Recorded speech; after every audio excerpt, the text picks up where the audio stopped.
Hi, everybody. Welcome to a second webinar, a three-part webinar series sponsored by the American Association for Public Broadband and the Benton Institute for Broadband Society. It's a series on how to build a public network. And our second webinar today is called Determining Roles and Partnerships. So my name is Gigi Sohn. I'm the Executive Director of the American Association for Public Broadband. And what we do is promote and defend the ability of communities to choose the broadband network that best serves their residents. And we work with numerous networks. There's over 650 networks across the country where the ownership of the network is either by the community itself or members of the community. Those are co-ops. So we're very excited to bring you this. Just want to also remind you, the third of this three-part series is going to be June 11th. And the title is going to be Implementation, Building, and Operating the Network.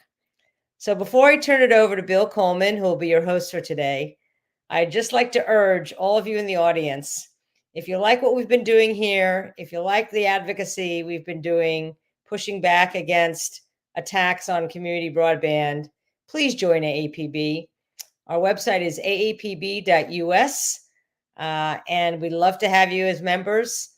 And there's a lot of work to be done to spread the word about community broadband and make sure that more and more communities look at this option and decide to choose this option.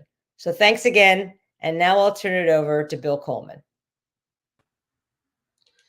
Hello, everyone. Good day to you, wherever you are across the country. Really appreciate people joining in. We've got a great presentation today. I'm not going to talk much here at the beginning. We're going to get right to our guests who have the real hands-on experience in implementing these projects. Certainly picking your partners is a most important task in this whole process, because this is a long-term relationship. This is setting up yourself for success. And I think we're going to learn a lot today about how communities have done that, how providers see this opportunity, and the role that various partners can play in helping not only get this network going, but managing it long-term. I'm going to introduce our speakers, and then we're going to get to them one at a time to do brief remarks about themselves and their organizations, and then we'll get to a panel discussion of Q&A. First up is Brianna Reed-Harmel, and she's a manager of Pulse Broadband, a division of Loveland, Colorado's water and power public utility. She's managed the city's broadband initiative since 2016, when it first began, and has worked for the utility since 2012, first as an electrical engineer.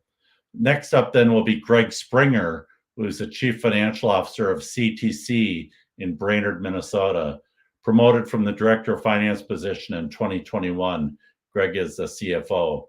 He's been with the cooperative since 2008 and manages all accounting functions at CTC.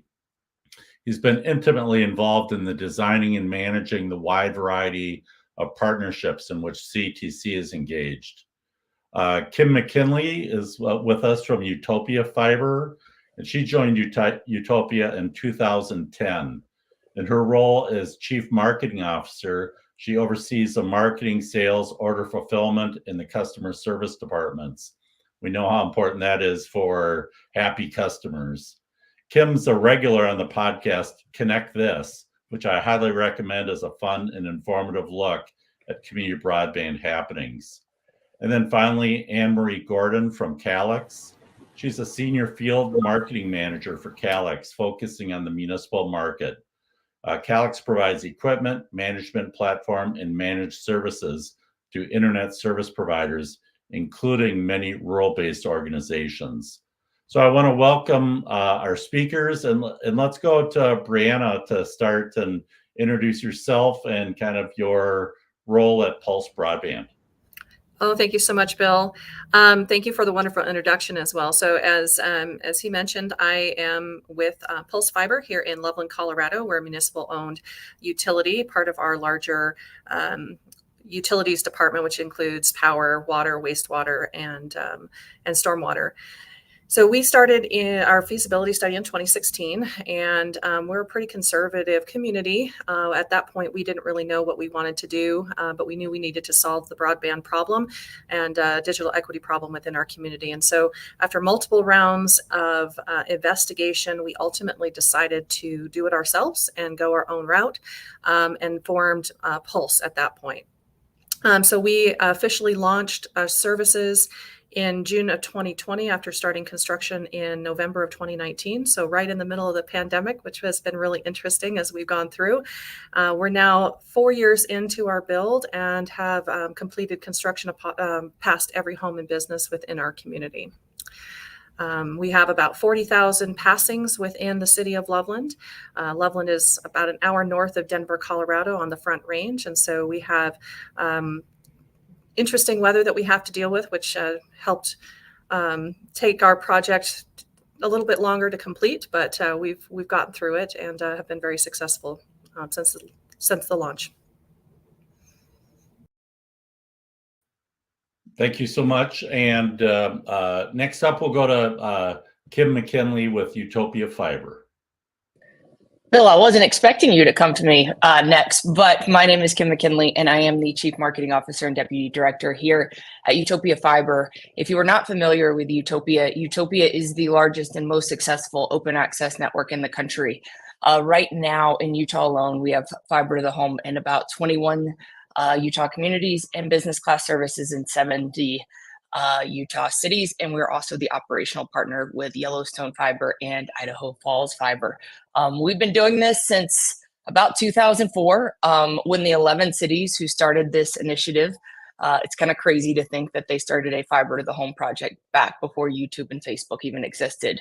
But right now we're just shy of 70,000 customers and growing rapidly every day with a 4.6 Google rating with over about 3,000 reviews. So a highly successful network here. But that's it for me, Bill.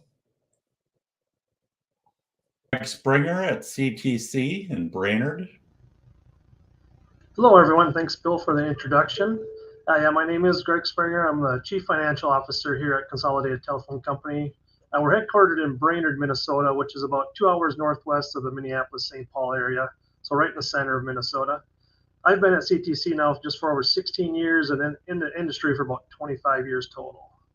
Just a little background on CTC. We're a cooperative that started operations about 75 years ago as a local phone provider to 10 rural exchanges around central Minnesota. Then in the later part of the 90s, we started offering our DSL service and then added video service as well in the early 2000s.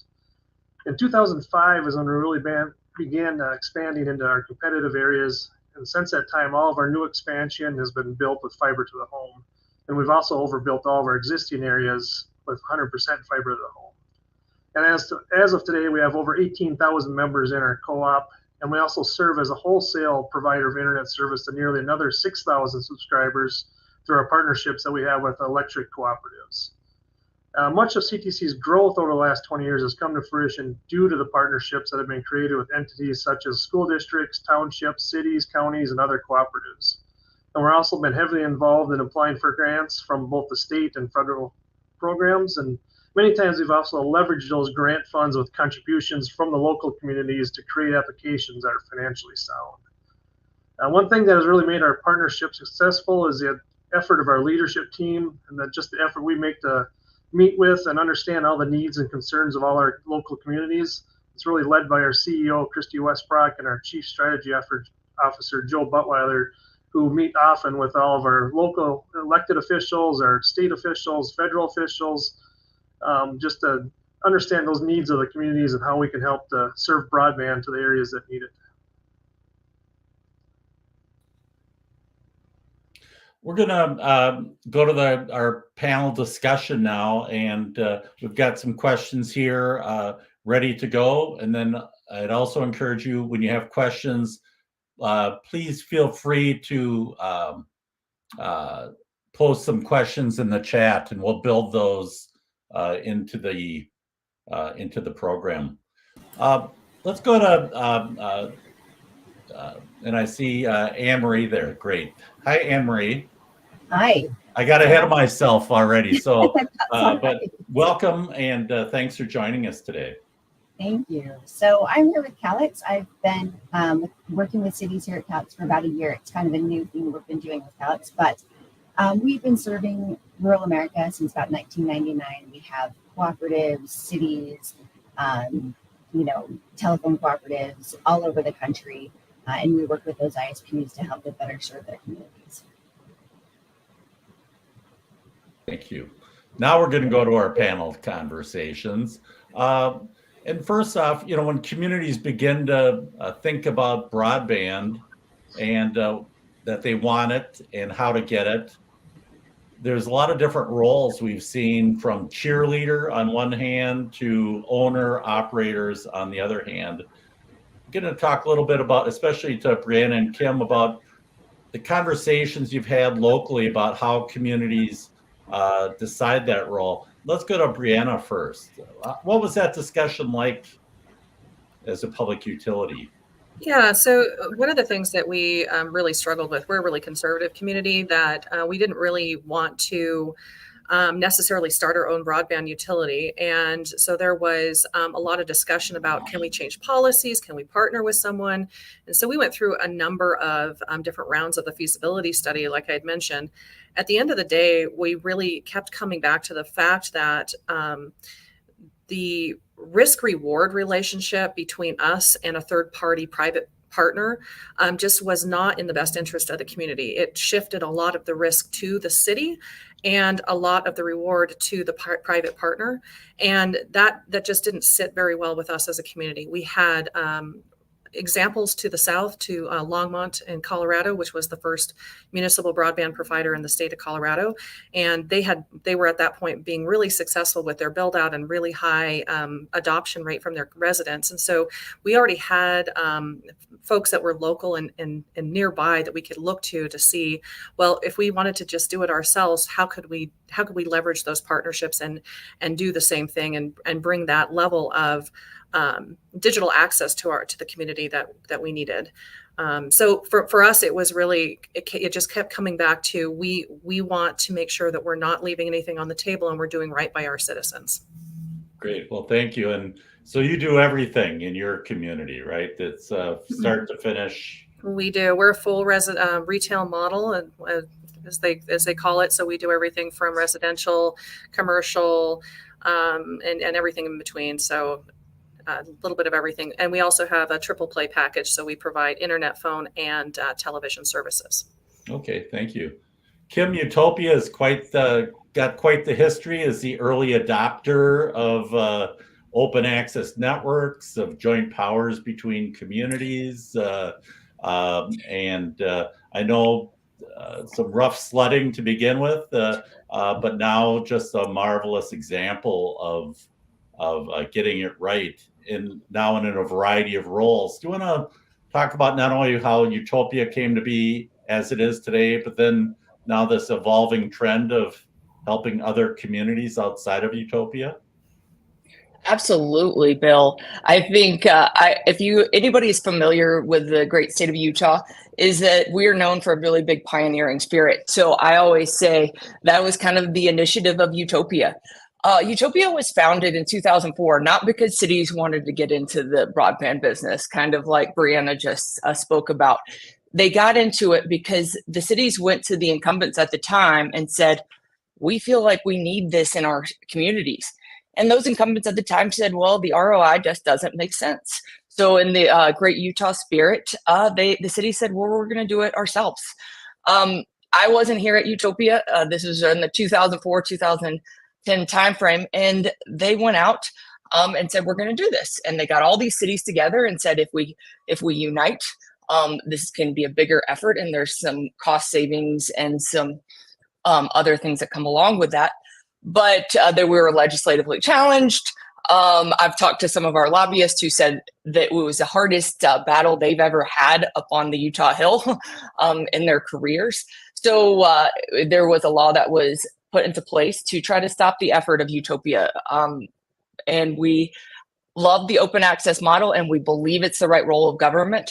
but we are also legislatively forced into that model. But we went through a lot of challenging times. We did it. I always say when I speak, if it was done wrong, we probably did it twice through the years to get to this point. But we've learned and we fought, and we've gotten to the place since 2010. We've done almost $500 million worth of bonds that are being paid back solely by subscriber revenue, because it just is the pioneering spirit we have here in Utah. But one of the things that, as we have grown, because we started out with 11 cities and now we have more, is that cities are getting into this not just because that there's not incumbents in the cities like there was in 2004. What you're seeing now is that they might have major incumbents in their cities, but the communities don't feel like they're served and that they need more. So we are seeing communities come to us, and usually because a lot of the residents speak up to their city. I always say that I'm always very surprised of what a vote voice from a community member or a resident or a business can do of launching one of these projects. So when I've been at city hall meetings, I go up and ask, and I said, why are we here? Why did you invite Utopia to come present? And they always say, because our citizens have asked for this. So there's a very big power of the voice, and the communities listen to them. But I always say that for Utopia, it took about 15,000 subscribers to get operationally break even. So what we do is we help other communities like the Yellowstone Fiber and the Idaho Falls Fiber get to that point. So we'll offer all the operational support and any expertise that we have in-house to help them lift their project off the ground and get to a place if they ever want to take all those things in-house like Brianna does. But it's a hard lift at the beginning, but here at Utopia, we've done it, and we continue to do it every day. Great. Thank you so much. Greg, CTC as a cooperative is owned by its members, and but you've also been a great champion with other entities, as you mentioned, school districts, tribes, local units of government, and so on. What are you looking for and I know each one of those is kind of a custom relationship in terms of what you offer in terms of ownership and operations and so on. How do those discussions go as you work with communities? How do you find that right model?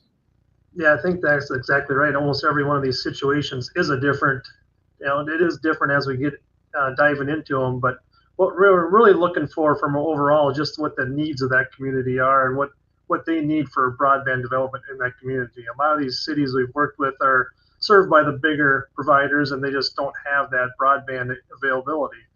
So what we're really looking for then is how we can leverage some of those dollars that the local governments, whether it's a city, the county, what they can access that CTC doesn't have access to, whether it's doing general obligation bonds, there might be some state grants that the county, for example, we've worked with our local county here. They apply for the grants in our name. We sign on to do the project to serve those customers. It's just been really good partnerships that way for us to use those dollars that the local governments can access that we don't have access to. Okay. And then and then really underneath that scenario, a lot of times we assume all the risks with the network. CTC will operate that network. We just need the funding to help build that network in those communities. Do you have any, you guys have been quite successful with tribal partnerships. Any advice on dealing with tribal governments and what you've learned from that? It takes time to develop those relationships. That's one piece of advice. You have to be patient with the tribal governments. It'll take a while to build that relations with them. Our Chief Strategy Officer, Joe Buttweiler, has really done a great job of going out and meeting with those tribal communities, and to develop that trust factor is the biggest thing probably with the tribal communities, have trust with them. So good. And then the other, I know that electric co-ops and telephone co-ops sometimes speak different languages. If we think of them that they'd be so amenable and so on, we also know there's a fair number of electric co-ops that have been hesitant to get into the telecom internet business. What about with working with those organizations? Yeah, those have been some really successful partnerships for us. Really, we're partners with 3 electric co-ops currently, and just to help them build out their networks. We're, as I mentioned earlier, we provide the wholesale internet to those entities that provide internet service to their customers. We also provide other services to them, such as help desk services. We'll provide marketing services. Even we send out our technicians to help their technicians. So just really a partnership where we help them develop their broadband business as well. Okay, good. Thank you. Mm-hmm. Going to go to Kim now and ask her about the use of consultants. As communities jump into this and do feasibility studies, how does it work now when you're adding new communities? Do they go through a full feasibility process, or they just jump in and say the party's going? I think so first of all, I always say the use of consultants, anybody who was on the beginning part of the Utopia Network, we've used any consultant that was there. I think there's some great ones out there. And I think that if anybody is looking for a consultant, I would ask the question of what successful projects have they are actually live right now, just to protect your investment, because I think that there is a lot of people out there trying to offer these services that might not have ever done this. But one thing I would say today is that we don't see a lot of these cities doing these feasibility studies, because I think everybody understands that we need broadband in the communities. But what it does do, and I would recommend it, is sometimes it gives politicians political cover of why they're making these decisions, and it can justify why they're doing them. But I don't think that you need these very, very elaborate ones. I think you need to more look at how can you operationalize these networks. I think we need to stop saying, do we need them? And we need to say, how can we build them and make them self-sufficient? I think it's a different conversation with feasibility studies now. I think that's a great point, that it's really down to the specifics of cash flows and engineering, and not kind of broadband can be used for telehealth, distance learning kind of things. So I think COVID changed the game on if we need it versus now it's how do we get it. Mm-hmm. Good. Brianna, how did your team use your feasibility study? And kind of, we know that's a big general category of things. Can you kind of talk about the line of consultants you might have used to get to both decisions and then through construction? How does that? Yeah, and I think Kim is correct, is that you don't really have to go through the whole process of, do we need broadband anymore? I think that was something that we were going through at the time. This is pre-COVID, when it was still seen as really a luxury item to have internet in your home. And we're past that at this point. And so really it is making sure that you fully understand your business, because it is hard to run a business, if anybody's done that. And certainly if you have a utility in the city that you run, there are certain aspects that you need to make sure that you're collecting revenue from subscribers to pay your all of your operations and expenses. So for us, it was really making sure that we crossed our T's and dotted our I's and went through it multiple times. So we actually, the final feasibility study was actually done in-house, where we actually built our own business plan with our own understanding of our operational needs of the city here, and not necessarily, we took aspects from the different consultants that we had used over the years, but really to understand what our costs were, we had to do it in-house. And I would highly recommend that you fully understand your business plan before you jumping into it, making sure that you can actually operate to it. The other is that once we actually got through the feasibility study and we said, yeah, we're ready to go, we put out RFPs, we looked for partners. And we were lucky enough to actually hire an owner's engineer early on in the process to help us negotiate contracts.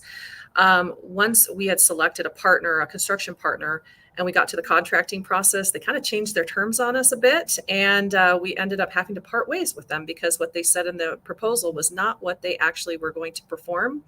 And that was a huge issue. So, trusting your vendor partners is a big deal. We were able to lean into some of our smaller local construction companies, and that has worked out really, really well for us.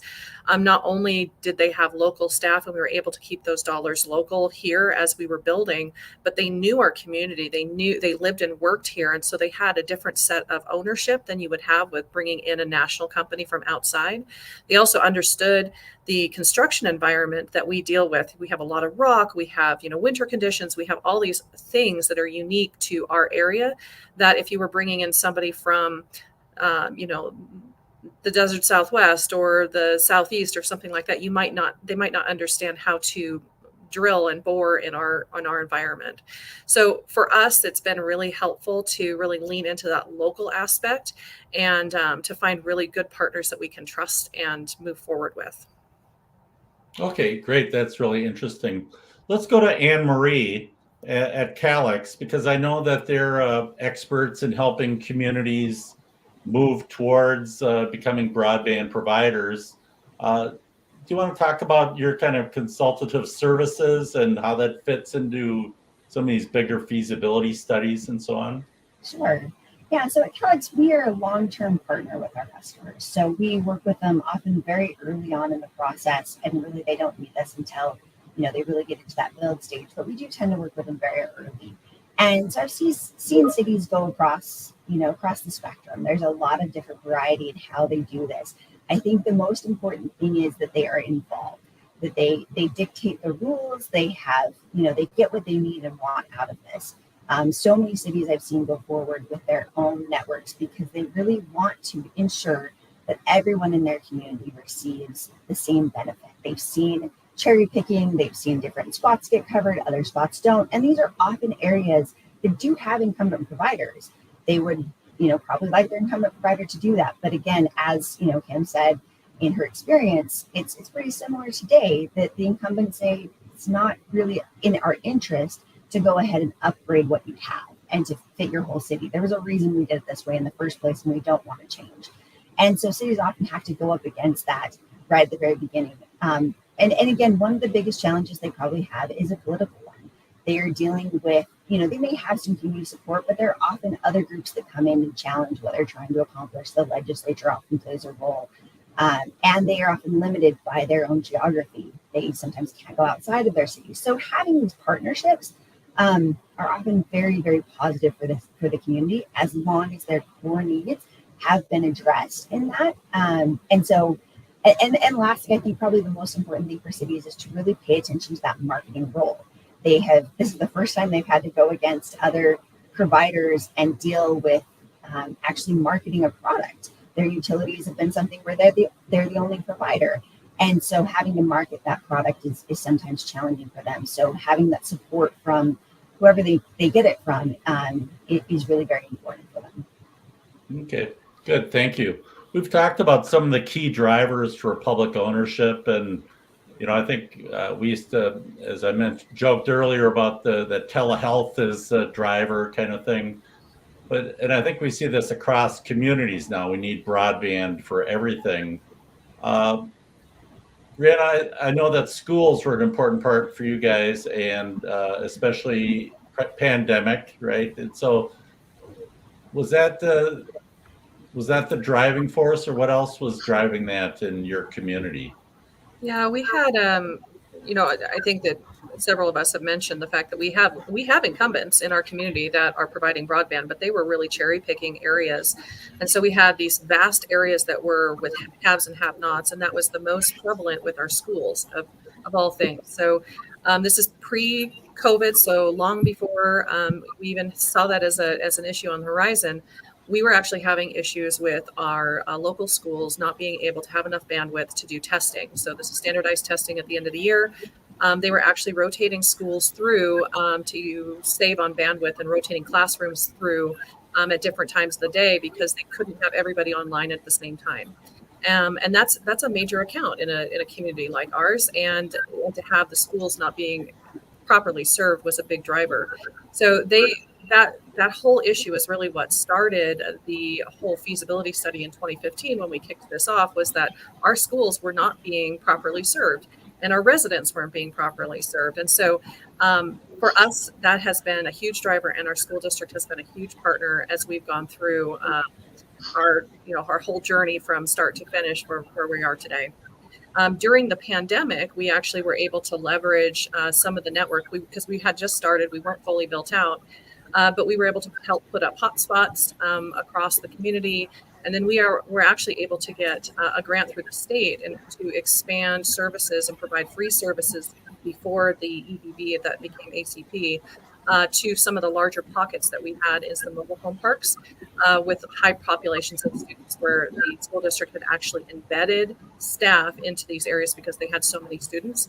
We were able to stand those up early on in our build out because we had the support of the school. So it's been a big deal through the whole course of our beginning and our operations.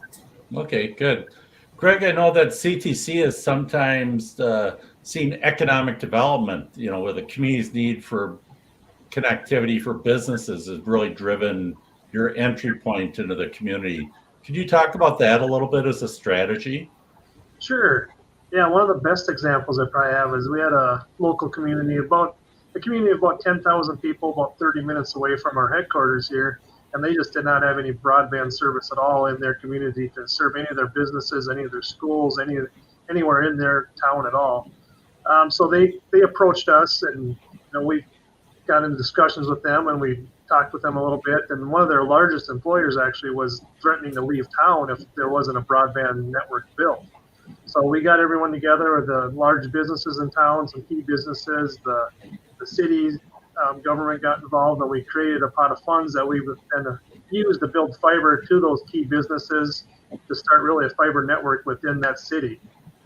And then in the years since then, we've built off that network ourselves and to continue to serve some of those smaller businesses along those routes as well. And then we also just did another partnership with that same city last year where we connected all of their public water and sewer facilities that they needed connected to broadband. So once again, just expanding that broadband footprint without in that city has been a nice partnership to have with them. And we've done some other partnerships too, just as Brianna was talking about our school districts as well. Our local school districts here in town needed connection about 20 years ago. We partnered with them and started the same type of service where we connected all the school properties. Then we took that fiber and started building off that to serve other businesses as well in our community. So we've done that model a few times at CTC to really get that broadband connections going in cities that need it. Okay, good, thanks. I'd like to ask Brianna and Kim a little bit about, Utopia is famous for open access. Brianna's they do it all, kind of a single provider there, and competing with the incumbents and so on. Did you guys in Loveland think about open access, or did you want to be that ISP? Don't mess up this question, Brianna. Don't mess up this question. Just say it. Well, we did actually think about open access, and we had some conversations with Utopia at that time. It wasn't a good fit for what we were looking at, and I think that that's a really important thing to focus in on, is that there's no one right solution for any one community. And so for us, the retail model was the right choice, but that might not be true for other providers. We already had a lot of resources available through our electric and water utilities. We knew how to run a utility. We were ready to go. And so for us, we really leaned into that.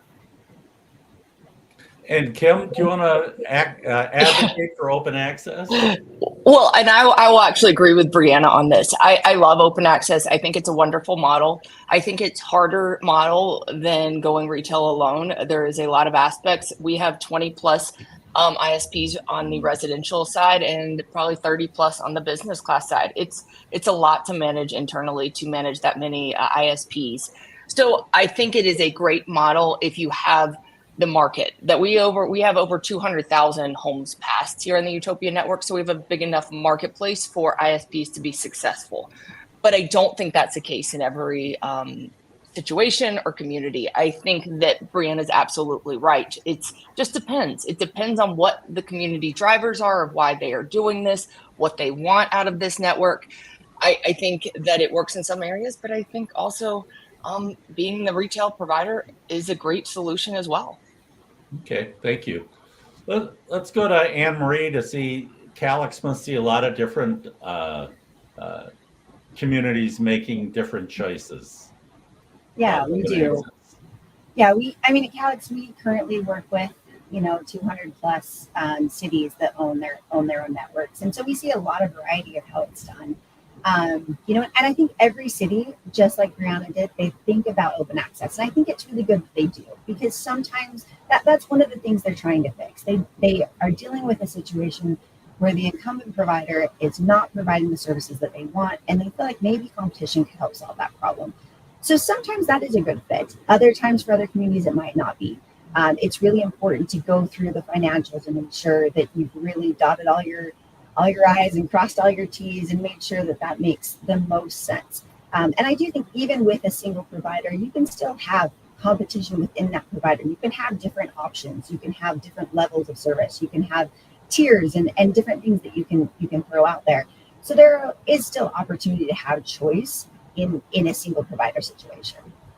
Thank you. Could you talk a little bit about what communities are doing around affordability?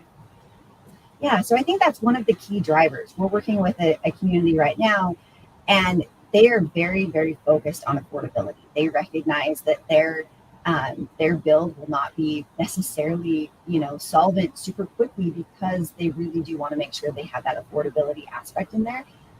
But they can do it as inexpensively as possible, and they really are doing a great job of balancing between the affordability aspect and also those tiers, those levels of things that they need to have within their city. Bringing in things like with Calix, we have certain other things that can expand beyond fiber to the home. We work with businesses to create kind of a smart business situation for small businesses, especially that are not IT experts and need a little support in that area. And then also having kind of our smart town, where we really provide internet, just like Brianna was talking about hotspots, but really providing a ubiquitous situation where you're leaving your home, you still have internet throughout your whole experience. Many of the places where Calix does business are relatively rural, and cell coverage is not necessarily something you're going to have in all of those places. And so having that internet and coverage even once you've left your house is still very important. Good. Well, thanks for that.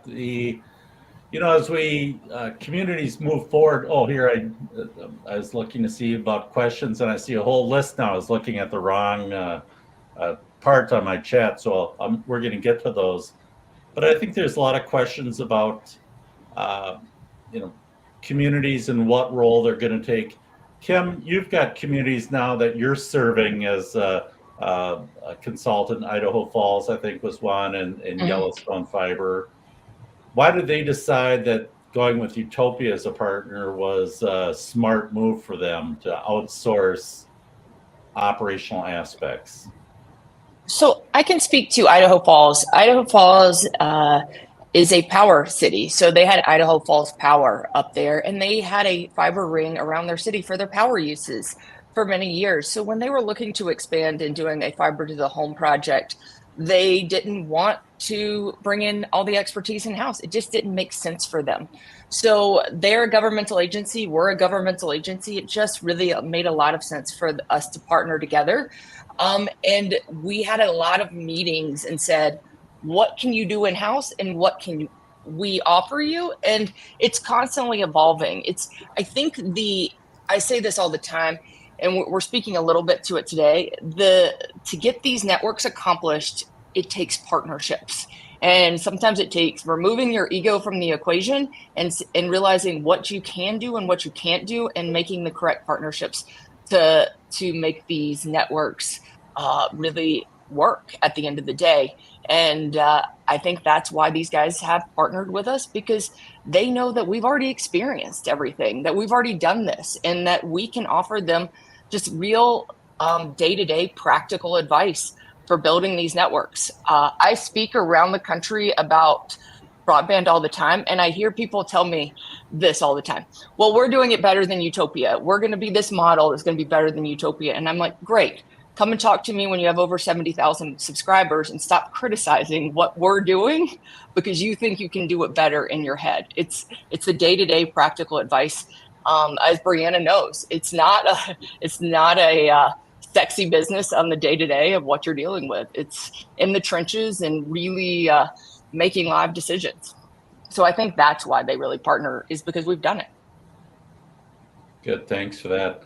There's quite a number of questions in the chat about that decision to go forward, and then probably the backlash that happens from the big companies when the communities start to do that. I know Gigi talked about advocating for against some of the people who are the opponents of public broadband.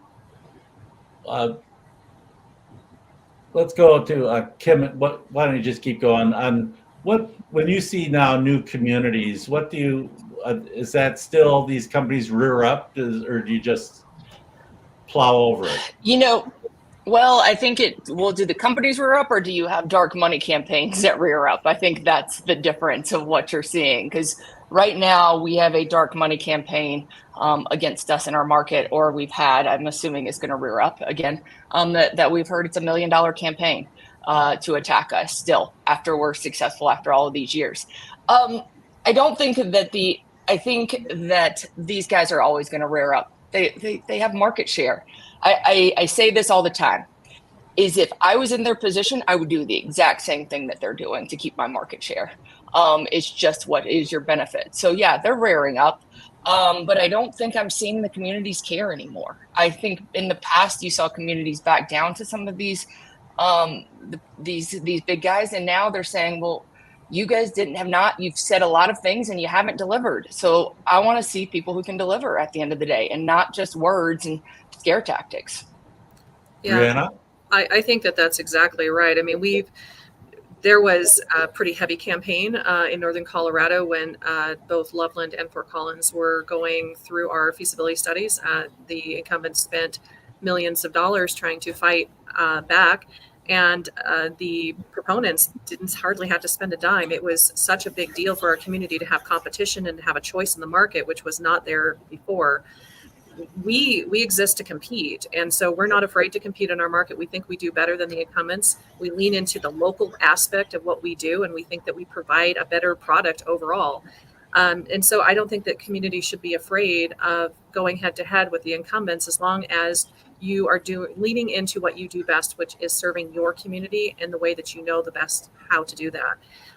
So I think, I don't know, the market has shifted for sure in Northern Colorado since we have both Longmont, Loveland, Estes Park, Fort Collins, this whole area in Northern Colorado where we have community-owned broadband. But, we're being successful as community-owned entities, even though the incumbents are dumping tons of money and changing their pricing structure. We're helping those people that even if they don't switch to us, we're still helping the entire community have a better product at a better price just by existing. Greg, do you want to talk a little bit about the experience of CTC as a co-op when you enter new competitive markets? What do you see as the changes in those marketplaces? And do you think that partnering with a company like yours gives more reticent local elected officials more cover to jump in and change the broadband situation? Yeah, I think that's one thing that, from CTC's perspective, being a cooperative, that we can come in, we're not trying to make, we're not an venture capitalist trying to make a lot of money on these deals. We're trying to provide broadband services to these communities that need it. And so we really use that cooperative spirit to build these partnerships with the public entities that we work with when we go into these towns and communities. Okay, good, thanks. For organizations that are trying to build that internal capacity to own and manage networks, Brianna, you guys certainly have an advantage as a public utility where you have people in trucks and you're an electrical engineer, so a fiber optic line can't kill you like a big high voltage line can. So you're able to deal with the technology. How did you scale up your operation then to, make this work successfully? Well, there are definitely some aspects that we were able to share across other utilities. So things like locators, GIS, financial systems, things like that. But at the end of the day, we are a very, very different entity than the other providers. I think Anne Marie had mentioned that unlike a water utility or power utility, there's no choice with those. You get who you get because those service territories are defined. But with broadband, you have a choice. And so we have to operate in a very different way. We have to compete. We have to have strong marketing. We have to have strong customer relations, strong customer service to differentiate ourselves. Because if we don't, our customers will choose somebody else. And so for us, that's a big culture shift within the city. We can't just operate like we always do, where like, well, 8 to 5 kind of job. And, but you have to be out there. You have to be constantly, selling your product and doing your best and always doing the next best thing for your community. And I think that has been a big thing, but also still leaning into other resources. So I mentioned that we have other entities that are local. So we're leaning into our relationships with Fort Collins and Longmont to share resources where we can too. So it's not just, we're not just here alone. We're here as a community owned network in a community of communities. It's kind of cool. Good. Greg, do you want to talk a little bit about kind of what I would call almost the death of distance when you're able to support operations in communities that might be a couple hundred miles away, using your network and providing that customer support and so on? Yeah, we have, we cover much of central Minnesota and well into northeastern Minnesota as well. So the distance really is not an issue anymore. We can provide service for those customers that are a few hundred miles away very easily. We have technicians that live up in those areas that serve that, but all of our operations come back to a central hub here in Brainerd. That's really one of the key ways that we've been able to expand out our network and work with more partnerships is to have that distance relationship with everyone. And Kim, you have that as well now in multiple states now. So you're in 3 different states. So you're going to do the whole Mountain West here by the time you're done? No, I mean, Bill, I don't like that. I need some sleep in my life. I think it just really just depends. We actually do have a operational agreement with Golden State Connect Authority out of California. So we're not really looking to expand. We're more of if the opportunity comes and you need us and the partnership really works for both entities, we'll entertain it. But it doesn't mean that we're looking to become this big provider here in the West. We're still a government-owned agency, and we're doing this for the right reasons of making sure that we, as cities who own us, can help lift other cities up around the country who are looking to endeavor on this big project. And it's a very altruistic mission that we have here at Team Utopia. Anne Marie, what's your outlook on municipal networks? And are we going to see an explosion of these? I think, we've certainly, with all the broadband money going to rural areas, we're seeing a lot of investment there. I think a lot of maybe more urban communities or county seats are saying, hey, we've got old cable modems here as our best level of service. How do we get fiber to the home?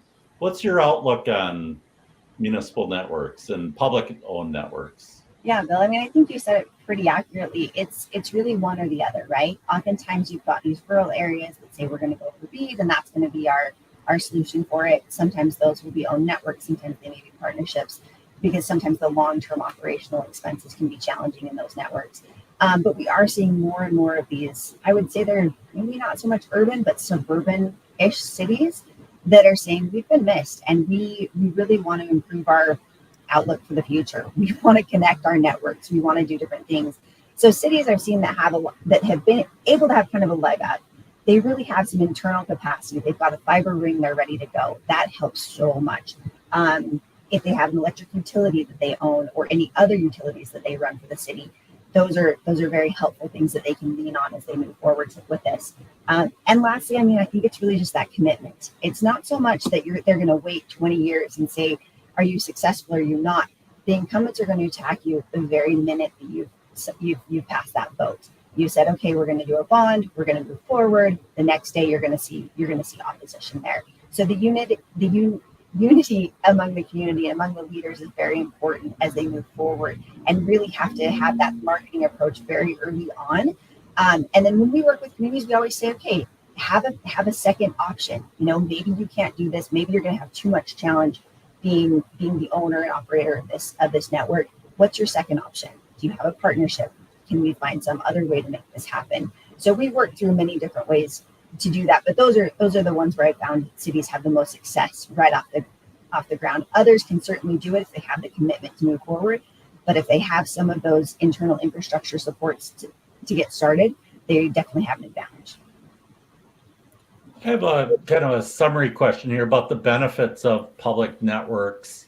You know, we often, like if I said, oh, if I only had a weightlifting equipment in my basement, I would just be buff, right? You know, I'd get on there and work out with that. Fiber networks are often kind of promised as the same thing. If we only had a fiber network, I would change the way city government works or healthcare works. What are we seeing in our cities that have these fiber networks? Kim, why don't you lead off with that? Do you see any platforms of innovation? Absolutely. I think it's incredible. And one reason I say that public networks are so important is that you can have smart city applications being deployed on them. A private network is not going to let you just put some smart city applications on their network. They're never going to do it for obvious reasons. But what you are seeing is, I'll say something about one of our cities, Morgan, Utah. And it was a rural community in which the major incumbent pulled out a few years ago. And we finished that build in February of 2020. Just imagine how that city would have been decimated otherwise. It's a little small community in the mountains of Utah, 5,000 people. And it was funny. After we built the network, I went back up there and saw the city manager, and he had video equipment. He had like monitoring on all of his substations. He had all of these things that really enabled him to work smarter and not harder. Like his guys who were out in the field could automatically just go to a Wi-Fi spot on wherever he deployed it and upload the data instead of having to go back to the city offices.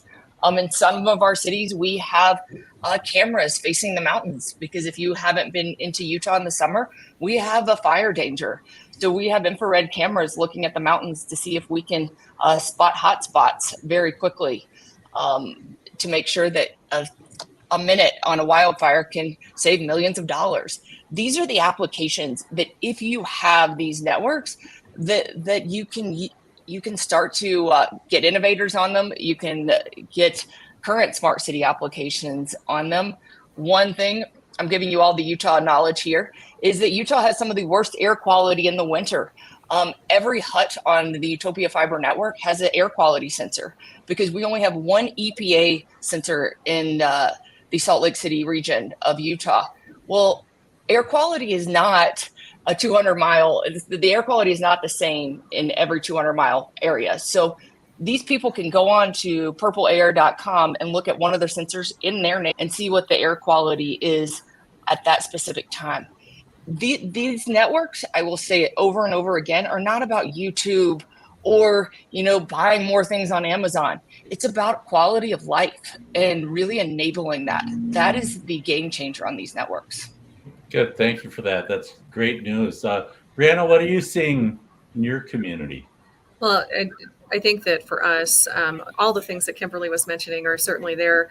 But cities compete with each other to attract new businesses and to attract residents. And so having a strong network that you have that foundation, it is now essential to attract a high quality business and high quality employees to work there. So it's something that they're looking for. And if they don't check that box when they're coming through, you're kind of left off the table. And so we've been able to attract a number of big economic partners, startups, people that are trying to accelerate into our area just because we have high speed internet in a way that maybe the neighboring community doesn't. And so that's a huge driver. And it's actually something that's kind of changing the region a little bit. We've actually started to partner with one of our neighboring communities, the town of Timnath, to expand our network out to their community as well, because they're seeing the need to be able to attract businesses and to grow their community as well. So there's a lot of advantages that are just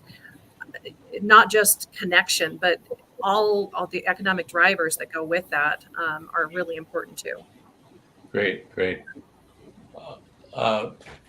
Greg, do you want to jump in with anything on this question?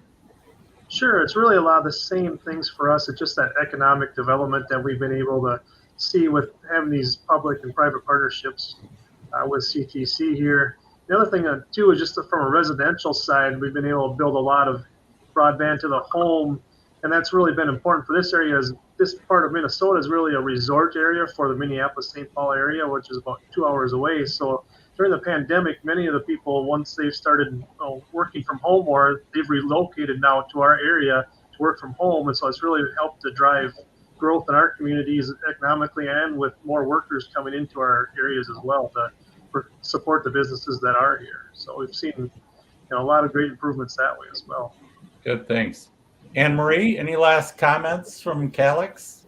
Yeah, I mean, I think just like similar to what everyone else has said, but one thing that I would point out is that oftentimes it's not the economic development group that's driving the broadband, infrastructure. It's often the city saying we need to be more efficient. We need to do a better job of connecting our city with what we need to, our own city utility is our own city infrastructure.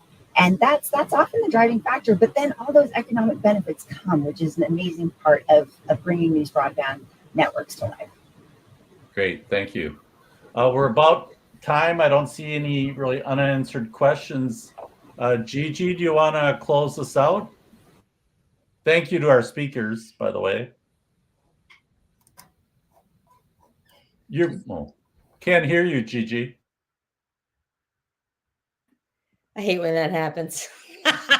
I want to thank Anne Marie, Greg, Kim, and Brianna for a great and enlightening panel. And Bill, as always, you do a terrific job moderating. What I take away from this and the previous webinar and the mini conference we did at Broadband Communities in Houston is that if you have leadership and commitment and the right partners, community broadband can be done. I know, if you look at it at first, it seems daunting, it seems expensive, but clearly the rewards are worth the effort that it takes to do it.